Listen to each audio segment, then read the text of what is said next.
अस्सलामुअलैकुम सामीन। 5 सफ़रुल मुज़फ़्फ़र है, 3 सितंबर है। ख़बर का उन्वान है, उत्तर प्रदेश के गाज़ियाबाद इलाके में इमाम के साथ मारपीट और गलत नारे लगवाए गए। ख़बर थोड़ी तफसील से सुन लें। मामला 48 घंटे पहले का बताया जा रहा है।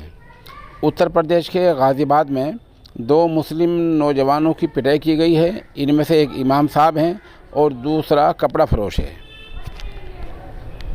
बताया जा रहा है कि नौजवानों ने इनको रास्ते में रोका और पाकिस्तानी कहकर और बम फोड़ने वाला कहकर इनके साथ मारपीट की, गाली गलौज की और नामुनासिब गलत इनसे नारे लगवाए। पुलिस ने मारने वालों की पहचान कर ली है।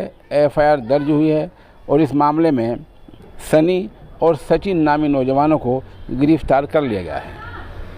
मामला जुमेरात का बताया जा रहा है।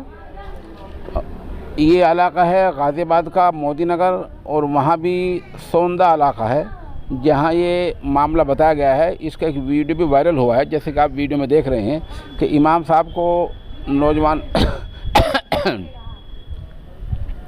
इमाम साहब को लड़के रोक रहे हैं और फिर उनके साथ मारपीट कर रहे हैं। इस तरह कपड़ा फरोश को रोक रहे हैं और मारपीट कर रहे हैं।